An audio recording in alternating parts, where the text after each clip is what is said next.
Welcome to Life in the Bubble. My name is Lydia, and I'm here with Nate and Krista to talk about our homeschool experiences within Christian fundamentalism. The three of us were homeschooled in the 90s and early 2000s, and this is our conversation about the ways that we're starting to pursue healing in adulthood. Thanks for joining me. Glad to be here today. Glad to be here today. Yeah, so today we're going to talk about Lydia's story. I'm excited to hear about it. Lydia grew up really not that far from us, but it might as well have been light years away. But I think in many ways, from what I already know, a very similar in some aspects as well. So we have a lot of ground to cover, so I'm going to let you start, Lydia, and tell us a little bit about what was life for you growing up as a homeschooler. Of course. So I think our experience, something that's really fascinating to me about homeschooling is that even if you had an experience that was less extreme or more extreme, I think homeschooling is almost on a spectrum. And I think that's why it's really valuable for everyone to share their opinions, to share their own perspectives, because it all sort of correlates and overlaps in a way, if that makes sense.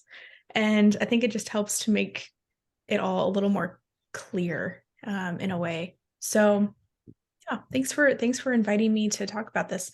Well, my homeschool experience really starts with my parents. So my parents were planning to become missionaries in the early 90s, and ultimately they didn't become missionaries. And so that really shaped a lot of their life, because I think they tend to be very idealistic people, and they're also very visionary people. So they are kind of driven by this desire to be the most biblical Christians. They're kind of driven by this worldview that wants to be always evaluating the scriptures and always pursuing the scriptures.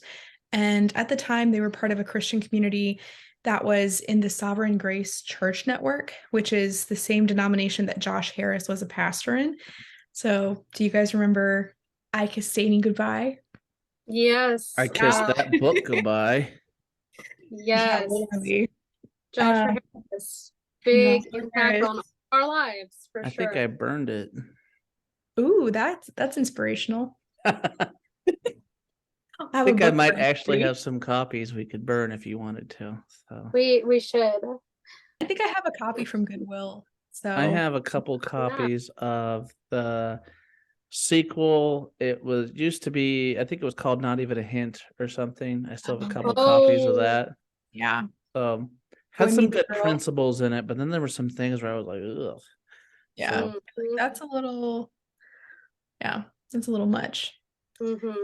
So that was the denomination my parents were part of. And I remember there being lots of large homeschool families in this church. And I was a child at the time. So the fact that I remember it is probably pretty significant to the way that the church culture was shaped.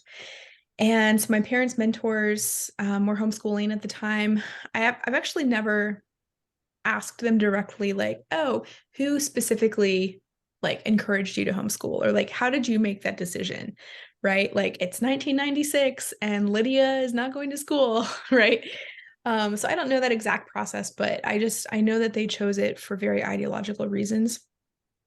And my first memory of being homeschooled, and kind of the moment where I saw, oh, my life is going to be different from other kids, was the moment that the neighbor kids next door all got on the bus and like drove away. And I was at home by myself in the backyard. And that was a moment that kind of sticks in my mind as, oh, everyone else is getting on the bus to go to school and I'm here with mom. It was very like black and white, I guess.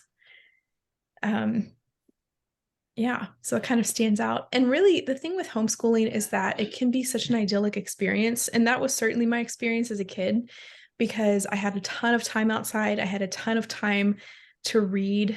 The library was a pretty significant part of our rotation every week. So we'd usually go early in the week, kind of, get our collection of books and head home. And our day-to-day routine was just very simple, and it was very simple. And there was something that was sort of romantic about it looking back, because it was the all-American childhood.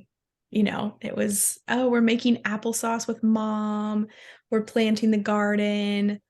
I'm going to go read in my room in my fort that I built. Mom was going to help me with a sewing project. It was just kind of this like, not entirely laissez-faire because we did have homework that we were doing.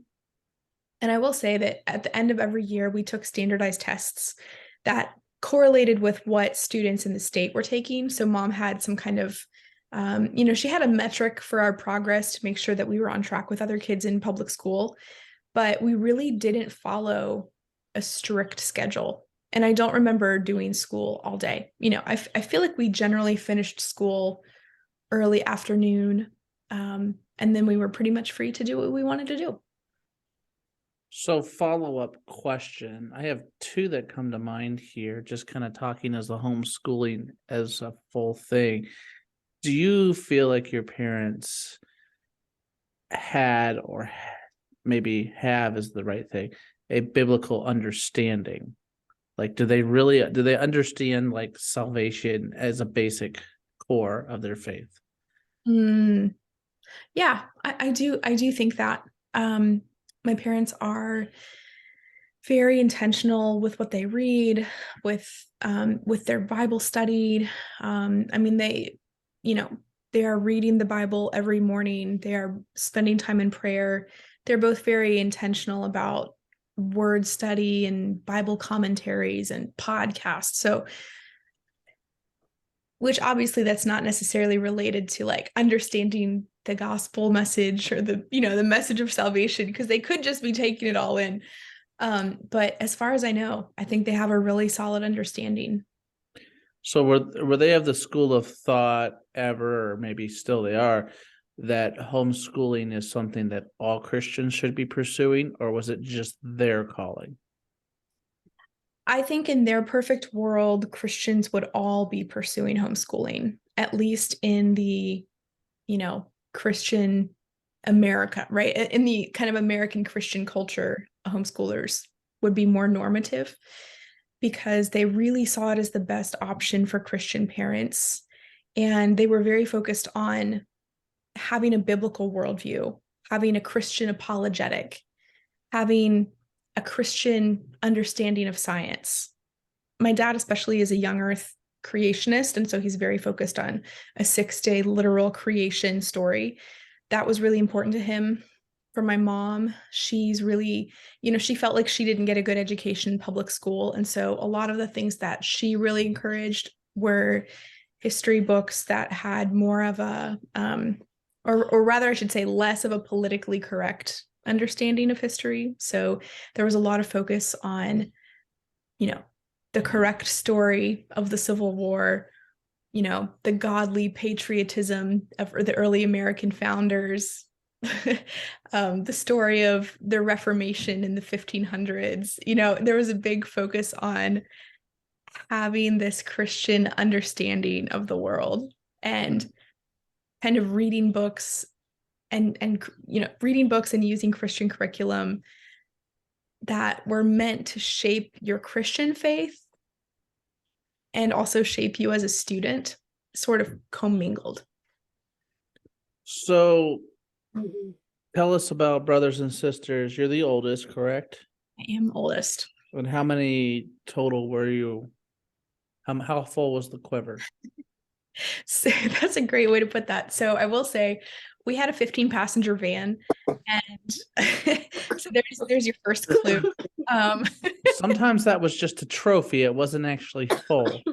Oh, ours was pretty full. Our friends had a vanity plate on their van that said quiver full. So we weren't quite that far, but so I have 6 younger siblings. I'm the oldest. I have 5 brothers and a sister. And 2 of my brothers are actually adopted internationally. So that's also a big part of our family story. And something that I really want to add here is that my experience as a homeschooler would have been very different if I had been born farther down the line in my family, because my role as the oldest daughter really, really was significant to my identity, and especially in high school.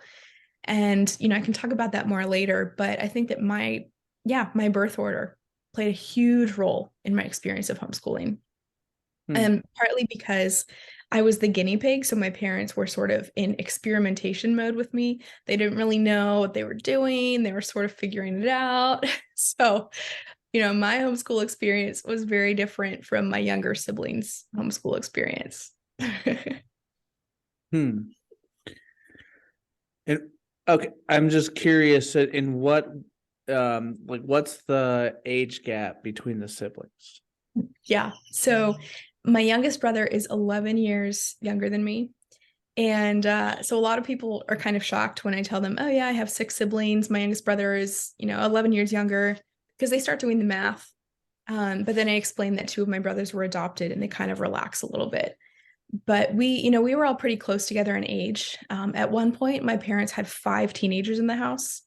So lots of fun there, lots of food eaten, Mm. a little bit of drama from time to time. Well, that's why you garden. Oh, well, Yeah. yeah, At least of that's what course. they That's say, why you right? do it. Well, and that's so Nate's bringing up something that we've talked about in the past, which is that my mom was a pseudo homesteader. I don't know if pseudo is the right word, but we always, we had this huge garden. We were really big into canning. We had a wood burning stove. We had chickens. We had sheep. At one point, we had a horse. Very briefly, had a horse. We had a menagerie of animals. My dad was a veterinarian, and well, he is a veterinarian, and so I think my parents sort of my parents wanted to cultivate this very like kind of like agrarian lifestyle where we were, hanging our clothes on the line, and we were doing all of this yard work ourselves, and we lived in a fixer-upper house for a period of time. And so there was always this constant like churn of motion where we were, you know, building a fence, taking down a tree. My dad was a hunter, so he would go hunting and bring back a deer, which my mom would skin and clean. At one point, we like killed a turkey in our backyard. There was always a lot going on. It was very, very like unique family But it lifestyle. felt normal, right? It was just Yeah, like, yes, we killed a this is deer. normal. Yeah. So I think for me, I felt very conflicted because my family culture was so unique. And on some level, I took a lot of pride in that. But on another level, I always secretly wished that my family lived in the suburbs and was just a little more, a little more of the stereotypical family, because we already stood out so much from other folks. Now you can hear them from the South. Like having 6 siblings and being homeschooled was already such a unique thing. And so then to sort of have this anti-materialistic lifestyle just added like new levels of stress and strain. Because so much of our family energy just went into kind of managing the family household, if that makes sense. And I appreciate my parents because they really taught us the value of hard work. And there's a lot that we learned. There are a lot of skills I have that maybe other people don't have. I feel pretty comfortable learning and teaching myself how to do new things. But I think that there was just a lot of stress. There was a lot of stress, and it was very involved. Do you feel like the stress was necessary or good? That's a great question.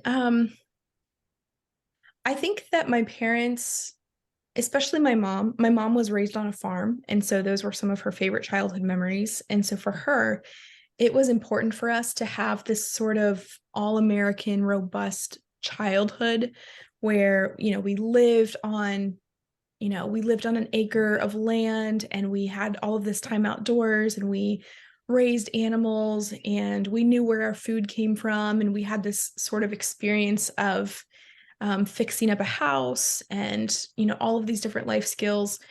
But I think for me, it felt like my parents were piling things onto our plate that were just unnecessary, because at the end of the day, we were all just exhausted from homeschooling. And my dad was a small business owner, and my 2 of my siblings were adopted, and mom was trying to garden and can, and she was trying to like prep all of our food.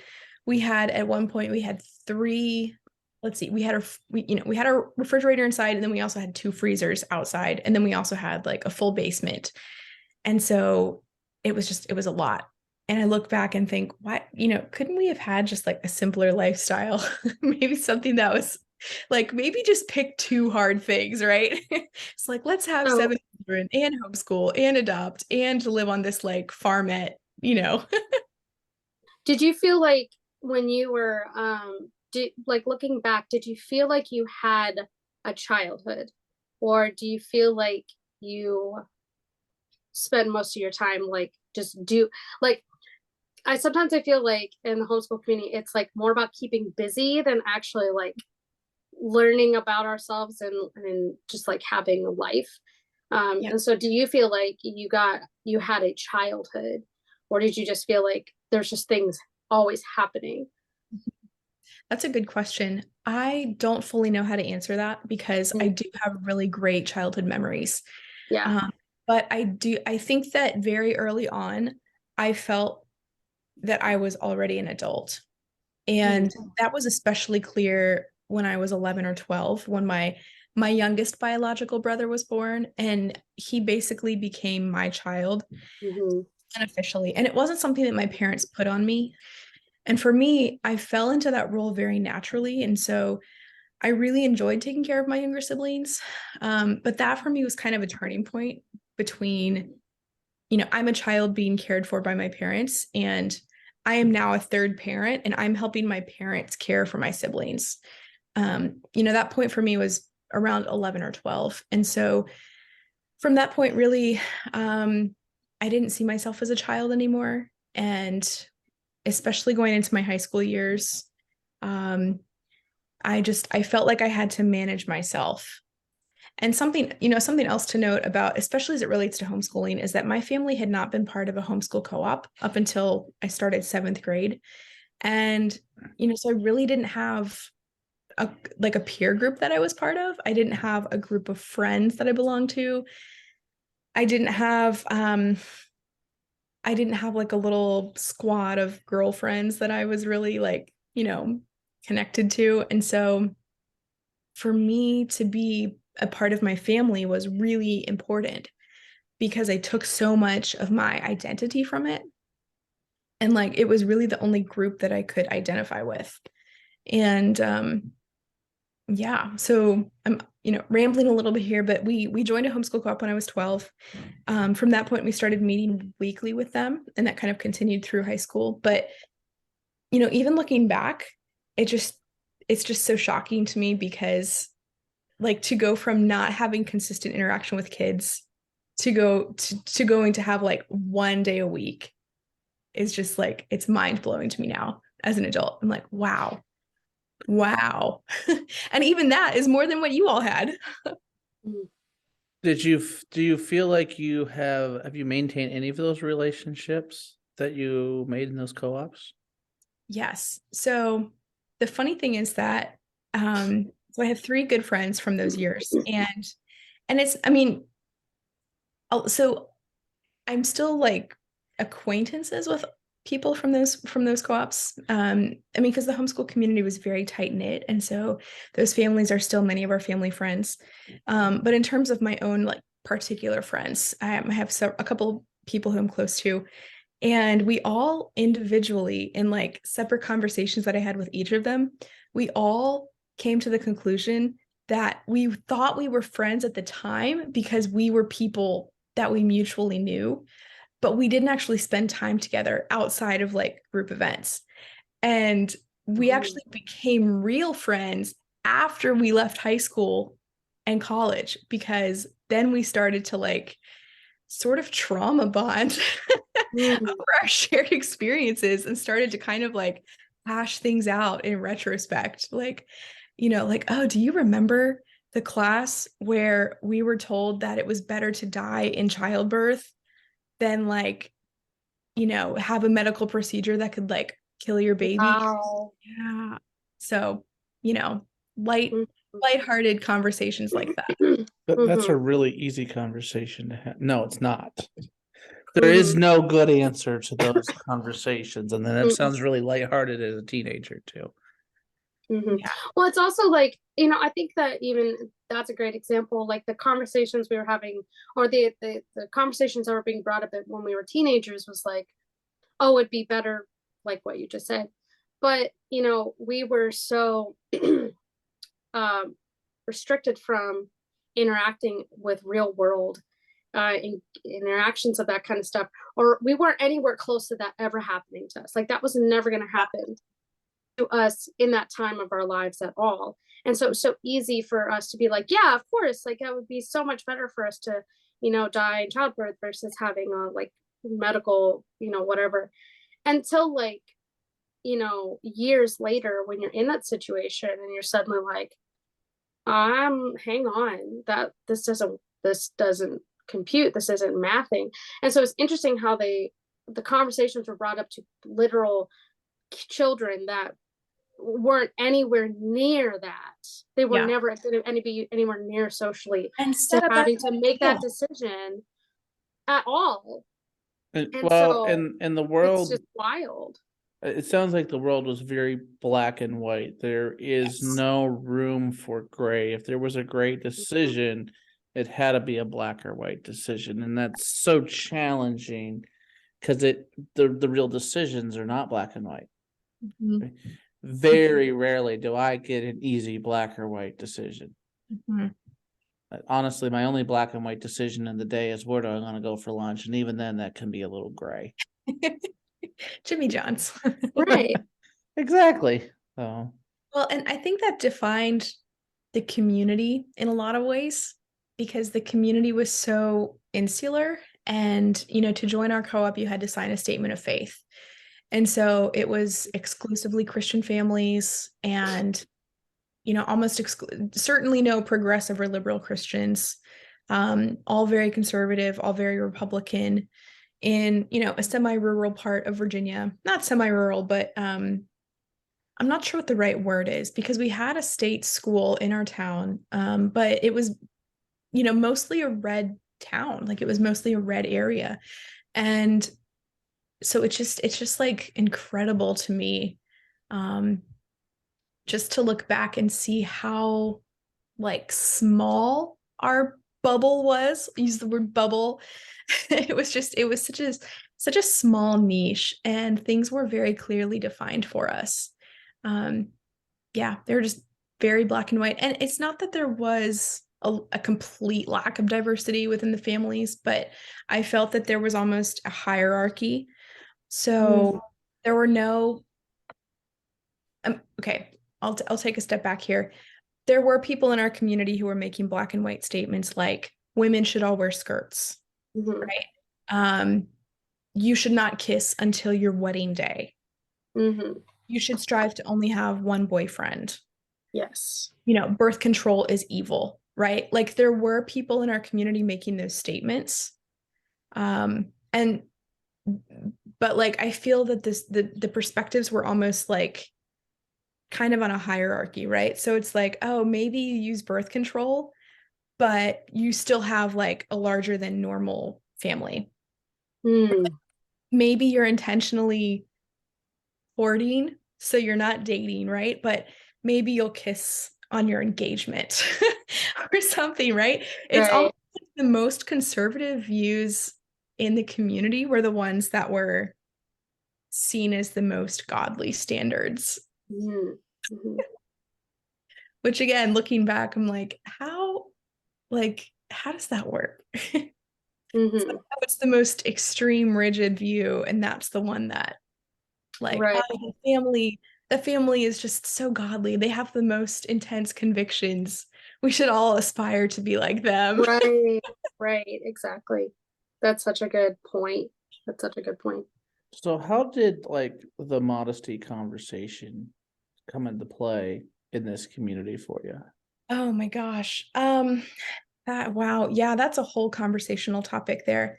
So just to start off, the modesty topic is one that my mom is very passionate about.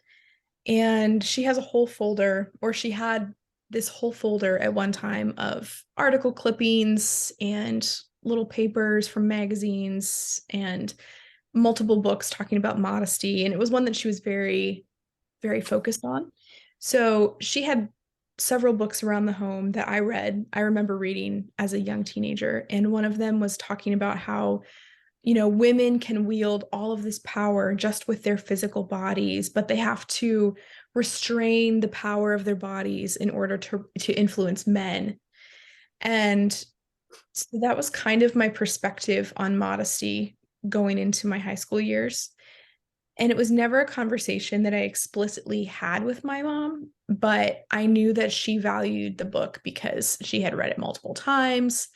I think she taught a class at my church on modesty, which, my church is still a very conservative church, but my church is not a fundamentalist church. So like the modesty class was extremely conservative even for our church. I guess that's a side note. But I personally went into high school with this very intense focus on, physical modesty and also sexual purity, because those two things kind of overlap. And then within my community, my friends were also very, very modest, very excluded from the cultural trends at the time, which, it was like the early 2000s. So the trend was like, low rise, super skinny jeans or super tight jeans. So I never found jeans that would fit me because, they were never baggy enough for my mom's taste. So that was a whole thing. um, so when it came down to modesty rules, a lot of them were set by my mom. We had a guideline from a woman named Carolyn Mahaney, who is the wife of CJ Mahaney. And that's a whole, so CJ Mahaney was the head of the Sovereign Grace denomination, which is where Josh Harris was also pastoring. And basically there was a cover up of child sexual abuse within his church. And so CJ Mahaney left the denomination. Anyways, sorry, that's like a whole rabbit trail, but his wife put together a list of modesty rules. So my mom had that printed out, and I remember reading through it. I also remember the modesty survey from the Revolution in 2007, which Yes, I remember that. that ring a bell. Yep. Do you remember any of the rules in particular? Oh, geez, no, I don't. So there's like, I think once I hit my 20s, I literally just like blacked out so much of those details. Like, I just can't think about them anymore. So I know. I bet if I dug through like some of my box of like my old like cards and memories and stuff like that, I probably would find it. And I definitely remember doing it, but I don't. Wasn't that because of the two younger Joshua Harris brothers? Didn't they have the whole book that inspired the revolution thing? Yeah. Yeah. So kind of funny Yeah. story. I don't know if this isn't really funny. I just think this is like, I don't know. It's just interesting to me in retrospect. So I discovered Alex and Brett Harris's blog, The Revolution, via Doug Phillips, because Doug Phillips, founder of Vision Forum, talked about them in his blog. And so that is how I got connected to The Revolution in, I guess, 2006.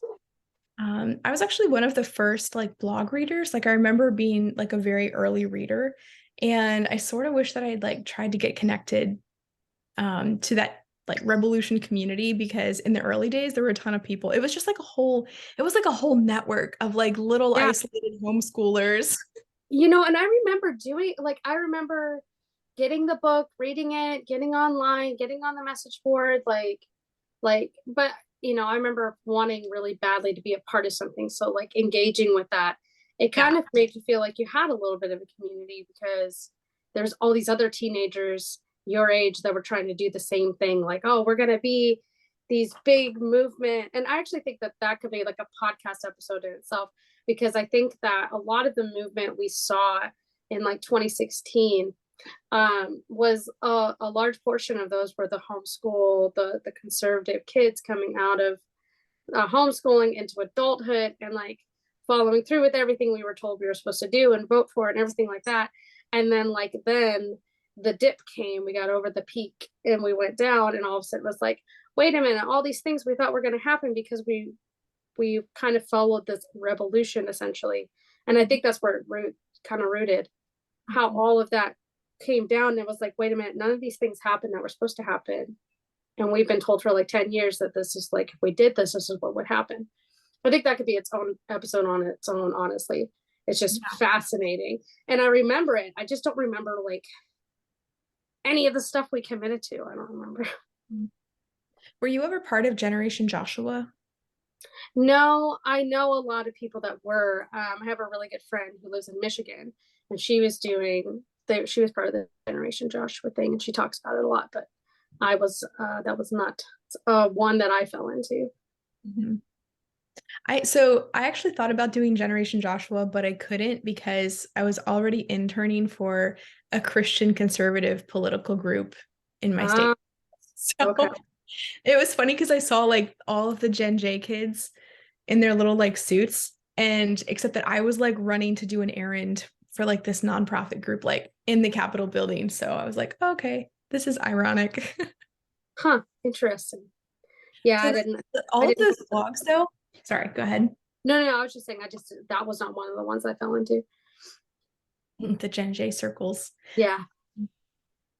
Oh, okay. So one of the ways that homeschooling, or one of the ways rather that I got pulled into fundamentalism was through blogs, mostly because I did not have friends at the time. And like, just as you mentioned, like the Revolution Network was this community. It felt like community to me. And I really didn't have friends at church because the kids that I knew at church were all they were all very deeply connected, and they had been part of the church for years. My family actually joined the church when I was 12. And so that was just a really horrific time to try to join a youth group because frankly, none of the kids reached out to me or wanted to really interact with me. And I was never bullied by that group, but yeah, the church youth group was the largest peer group that I was part of in high school. And none of those kids really tried to befriend me. And so I found friends on the internet, and, they weren't even really my friends. It was just more a group of people that I could connect with. They were like-minded believers. Yes. So exactly. what were some of your favorite internet haunts in high school? Oh, yeah. So obviously the Revolution. I really liked Doug Phillips' blog. I also read Anna, Sophia, and Elizabeth Botkin's blog. They did the So Much More book. And then there was a string of other blogs in that network, and they all had very like fluffy, dainty names. So it was, visionary womanhood, joyfully serving at home, gracious maiden, virtuous lady serving her family. Like they all had these very like, what? But there was never one that said, pick up your sword and go to battle, women. Like it was always like, that's for the men to do. Yeah, what do you think? But I didn't want to do that. It's not what I wanted to do. Yeah. That was boring. Well, and the blogs all, okay, again, this just blows my mind. Because these blogs were like pre-Instagram. So, you'd be like scrolling through Blogspot and it would be like, this is me modeling my apron that I made. This is our family at a Vision Forum event. This is our family at the homeschool convention. And I was sort of like stalking these other homeschool families in a weird way. And so I just knew so much about the inner workings of like these families that were blogging about their fundy lifestyle. And a lot of these families had more kids than my family. So it was like 10 kids. And, it was just really like fascinating for me because they were validating the lifestyle that my family was living, but they were doing it in a way that was more explicitly patriarchal and explicitly quiverful. So and so I kind of got sucked in further. So you were really deep into that world. Did you ever engage with anybody else on the internet outside of that world? Did any other like circles become interesting to you? No. No. It's kind of honestly like it's really hard looking back because it should have been a red flag for how lonely I was. Because again, like there were people that I knew within the homeschool community, but I wasn't spending time with them in a way that like a normal teenager would be spending time with their friends. We had our once a week homeschool co-op. We had occasional homeschool events. So it would be a talent show, a back to school kickoff picnic. There was the homeschool convention. There was just different events that were kind of throughout the year, but they were all family events. They were all centered around a structured activity. And so in terms of just having like regular, normal, unstructured friend time with my peers, it just wasn't there. Like it just wasn't part of my experience. And so, I was home alone and I was on the computer. And it's not that I like was absorbed in the internet at all hours of the day, because at that point I didn't have my own laptop. I didn't have a smartphone, it was like 2005. But I felt deeply connected to this internet community, even though I wasn't actively contributing to it. I was literally I was lurking. Mhm. I think I would occasionally leave comments, but it felt like a community that I understood and that I sort of aspired to be part of, because a lot of the women that I followed they were either like older women that I saw as being sort of mentors, or they were girls who were a little bit older than me. And they were kind of in that phase where they were like, oh, I'm preparing to meet my husband and I'm like sewing things for my hope chest. Or people would write, so Krista, I don't know if you remember this or not. I'm sure you do, but do you remember when people would write like 10 posts to talk about their courtship story? Yes. Like it would be like, Yeah. this is my courtship testimony. And then they would write like 10,000 words on like every single God ordained step of Yes. how I met my husband. I Yes. loved that shit. I just Yeah. couldn't get enough. Yeah. It was like, yeah, sweet honey from nectar from heaven. Well, if I can say as a Manna from guy, I heaven. would read that crap and I would be like, this guy doesn't exist. I'm just saying.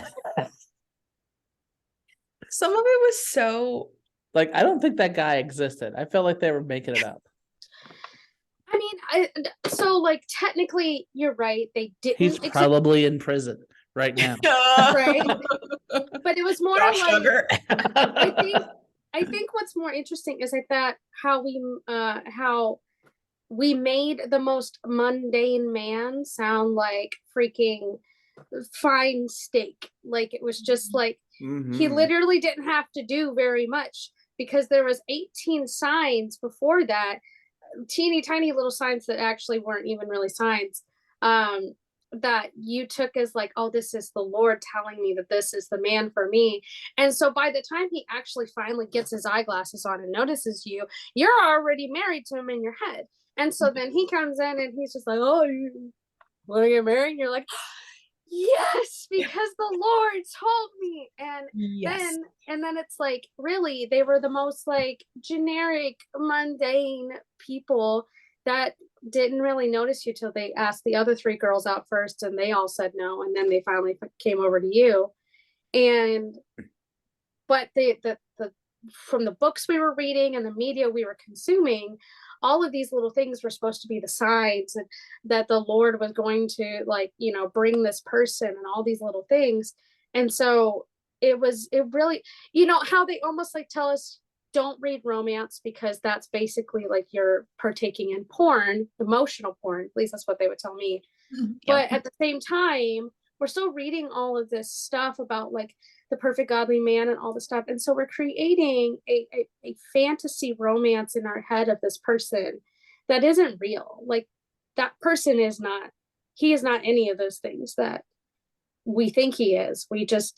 But enough of the books that we've read and the blog posts we follow and all the other girls that talk about it as if it's just like, oh, I just met. And the truth is, they're not really telling the truth either, but now they have to do it because like, well, if I'm not feeling these feelings toward him, that's a me problem. Like, oh, he's not, I'm doubting him. That's me. I need to go fix this doubt I have in me, instead of it like actually being like, oh, that's a red flag I should be aware of. Lydia, what was the deciding moment or factor when you decided that that wasn't exactly the world for you? It doesn't sound like you've like completely jumped off the bandwagon. You might have moved train cars here, maybe upgraded the coach a little bit. I'm not sure. But that doesn't, it sounds like if there had to be a turning point at some point, you're like, this is not the end all for me. Yeah. So really, I mean, through high school, I was so excited to get married. I was so excited to get married. I was really desperate. And I thought, I'm gonna start my family young and I'm just gonna be a stay-at-home mom and I'm never gonna have a career. And if I have a career, it's only gonna be like 2 years of career before I'm a mom, right? It's like, oh. And so thankfully I went to college. My parents expected me to go to college. So I did go to school. I did get my degree, which I'm really grateful for because I know other people in the homeschool community did not. But after college, I really started to hit a wall, just honestly in just every area of my life. I was not moving forward in adulthood. I was not moving forward in like dating. I did not know how to provide for myself financially. That's the nutshell version. But in my mid-20s, I started to realize that being homeschooled had not prepared me to transition into adulthood in the way that I thought it had, or in the way that I thought it would, because I thought that homeschooling was going to be an advantage for me. And instead, what I found was that I had this sense of identity that was so tied to my family that I didn't know who I was as an individual. And I also had these very deeply ingrained ideals of womanhood that were just like, frankly, very like chauvinistic and patriarchal. I didn't think I could provide for myself. So not only did I not think I could provide for myself financially, I also didn't think that I was allowed to. So, after college, I tried to get a job. I had this internship with a startup company, and unfortunately, it didn't work out, um, which was due to no fault of my own and also no fault of the company. But basically, I moved home and I was trying to figure out my life. And because I couldn't figure out my career and like what kind of job I was looking for, I naturally decided to become a missionary because obviously, right? God wants me to be a missionary. um, and what I know looking back is that I didn't have any I didn't have any space for what it meant to be a woman who had a career, but I did have a concept for what it meant to be a missionary. And so in my mind, I thought, oh, I'm not married. I'm not going to pursue a professional career. So, like, God is calling me into ministry, which, again, super unhealthy. But I tried to pursue being a missionary for about 3 years. Ultimately, I didn't go. And over those 3 years, I had a string of not dead end jobs, but like part-time jobs for friends. So like a part-time secretary, a part-time nanny. I taught a class at the homeschool co-op. And in all of these jobs, I was making like $10 or $12 an hour. I was living at home with my parents and most of my siblings. So I basically stepped right back into high school. And I was looking around at my friends from college and going, wow, like people are getting their master's degrees, people are like getting married, people are starting to have their first kids, and like I'm at home with my parents. So like what happened to me? Like what is wrong with me that I can't seem to like take active steps forward in life? And that's really when I started to unpack some of the baggage around homeschooling. That was kind of the start of just honestly just even beginning to acknowledge that there was baggage. And at the time, I would not have used the word trauma, but looking back, I can definitely use the word trauma because it was just very painful. And also, let me know if you can hear my cat. He's being very vocal. I think I hear a dog from time to time. But Yeah, it might I be your did it cat. because my dog was barking a minute ago. But Okay, let me know if you can hear the cat, and I'll put him outside. Another significant thing during this time was that I wasn't dating anyone. No one was asking me out. I had a friend who tried to date me in college, and he was a longtime family friend. And I turned him down. But like in terms of like men in my real life that I knew, like no one was asking me out on dates. I got asked out. I went on my first date when I was 25. So And, like that was such a far cry from what I had expected in high school because I thought, oh, all of these men are going to be flocking around me because I can drive a 15-passenger van. And I plan to be like a submissive wife and obey my husband. And I'm open to having as many children as the Lord leads. And I have a biblical worldview. And yet there were like no men trying to pursue me. And so that was, very eye-opening. I just began to realize like, oh, there are flaws there's this huge gap in my expectation and my reality. And it just forced me to reconsider. And, it took another couple of years for me to really start to dig in and sort of process like some of the theological underpinnings of patriarchy and things that I'd been, frankly, like subconsciously believing.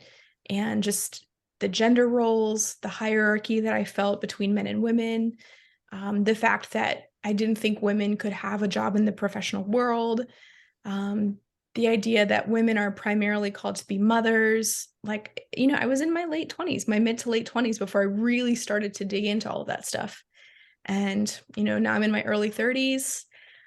I've made a lot of progress, but it's been a really long journey. It's not gonna lie.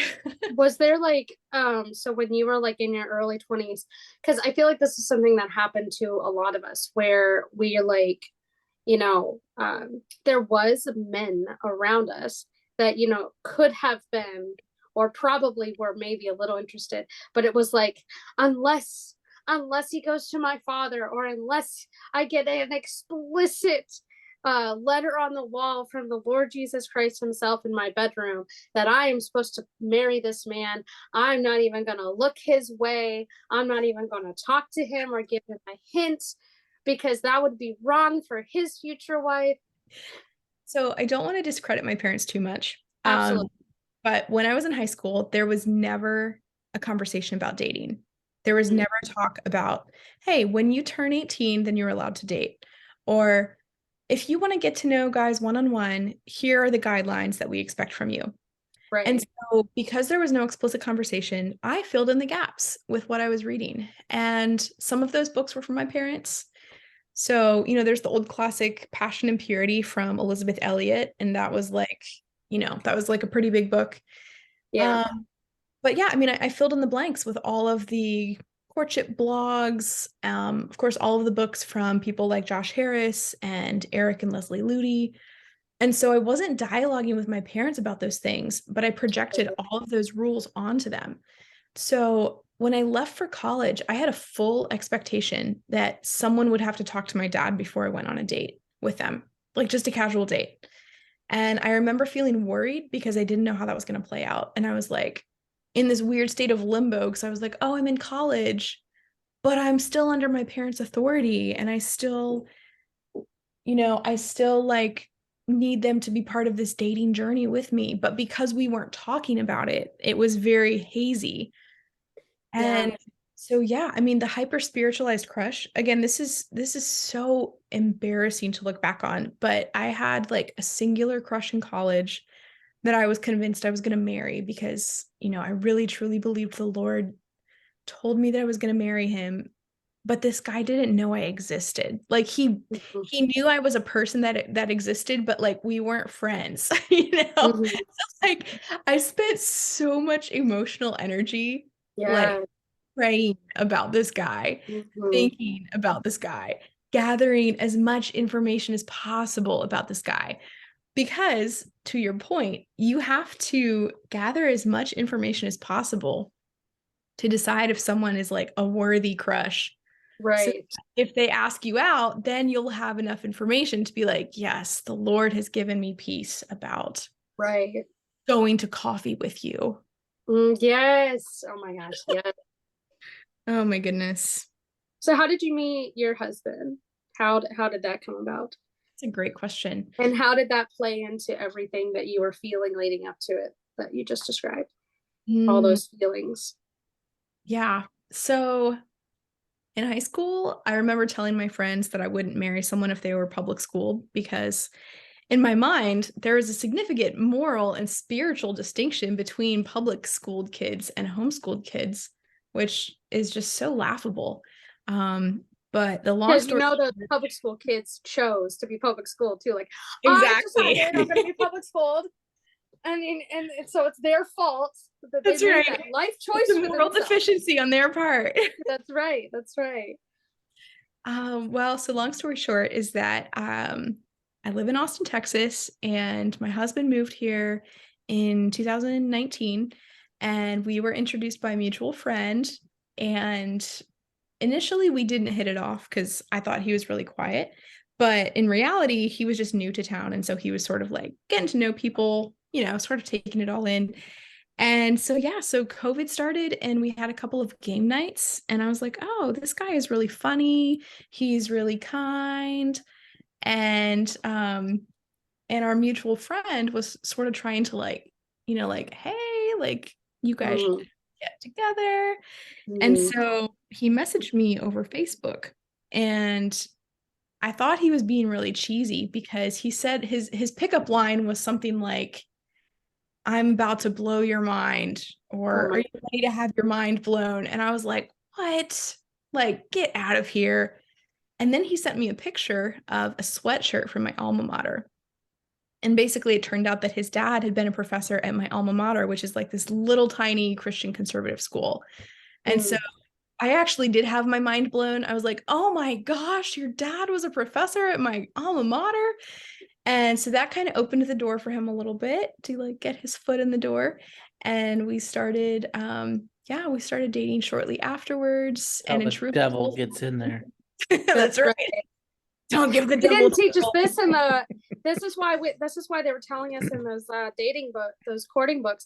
You weren't supposed to be doing Facebook messaging without an adult to be watching you guys. So like you should have had Really? somebody in there with Are you you monitoring see? that conversation. Most of the books I read were before social media, so I never read any of that stuff. So they didn't You're even know what supposed the to read internet between was the in the lines, 90s. Nathan. It's copy and paste and apply to all. Well, Right. what if you're like 30 years old? Does it still apply? You should probably have your pastor looking over everything. Yeah. Or Oh, your gosh. brother. I don't want Somebody. to know anything. You definitely don't want to know anything now. I don't want to know nothing. You don't want to see our text messages now. Trust me. Probably really boring, just like mine and my wives. Yeah, most Like- of it's just like, can you please get milk? And your Yeah. son threw a whole roll of toilet paper in the toilet. Like this is a complete rabbit trail, but I just sent to my wife the other morning. I just sent her a text message and it says, I want a robot lawnmower. That's all I said. I didn't say Yeah. anything else. And she just, all I get is later in the day, it says, okay. And she calls me, she goes, what's up with the robot lawnmower? I'm like, I just don't want to mow the grass anymore. So Yeah. that is the next Felt tool that. I want to buy. So that's pretty much our text conversations. They're not interesting at all. My text conversation with Justin today was, That is what 10 Hey, years of marriage looks like, by the way.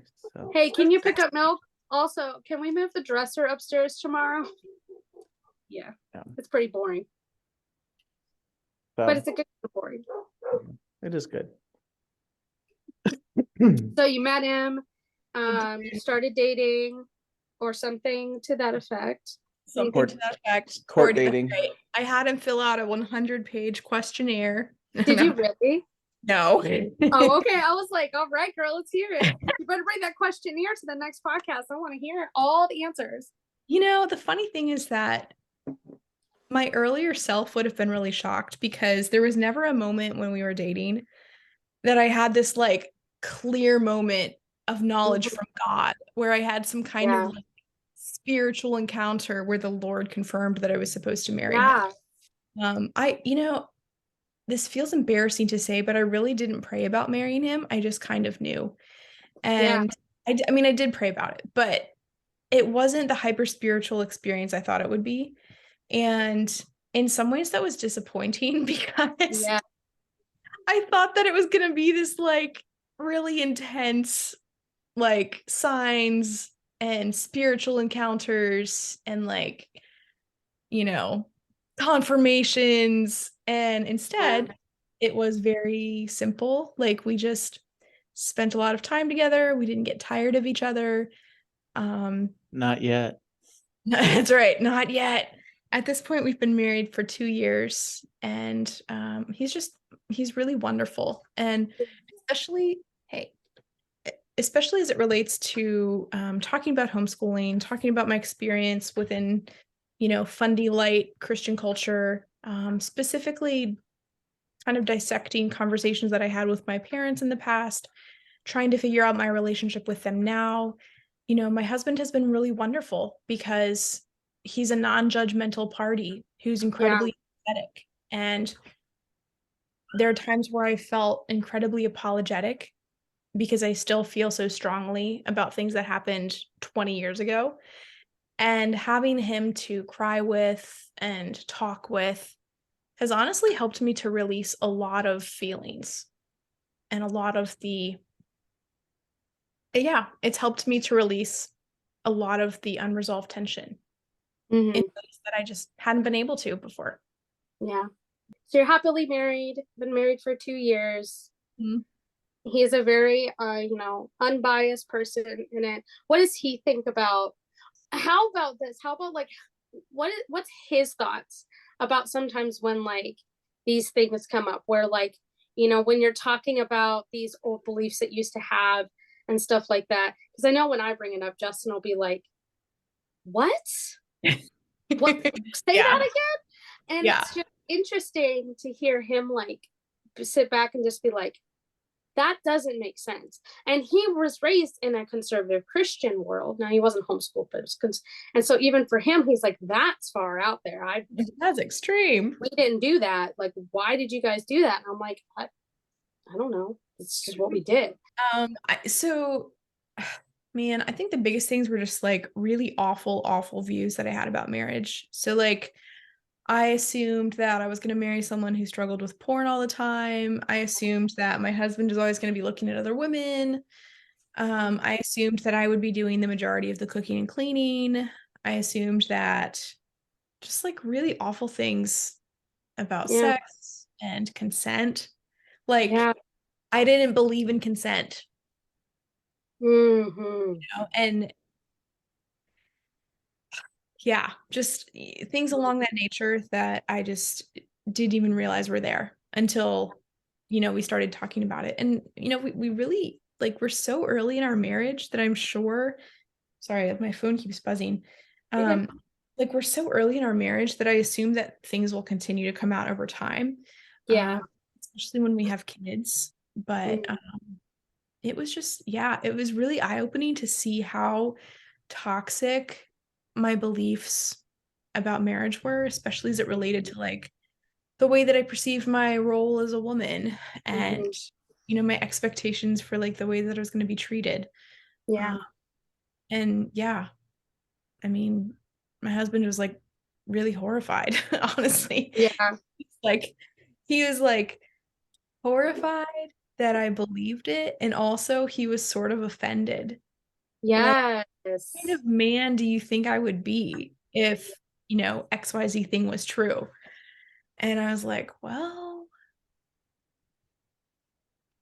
I had to Right. stop and pause and reevaluate. Thank you for sharing, Lydia. That was a great story. Thank you for listening. It felt very rough, but that's okay. Yeah. Understand. Well, the more we tell our stories, the more freeing it is for us. Yes. Yes. So true. I really appreciate you listening to Life in the Bubble today and joining myself and Lydia and Krista and just joining the conversation about growing up homeschooled.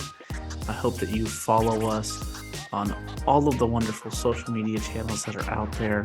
Listen for more episodes as we continue to discuss the conversation around homeschooling on Life in the Bubble.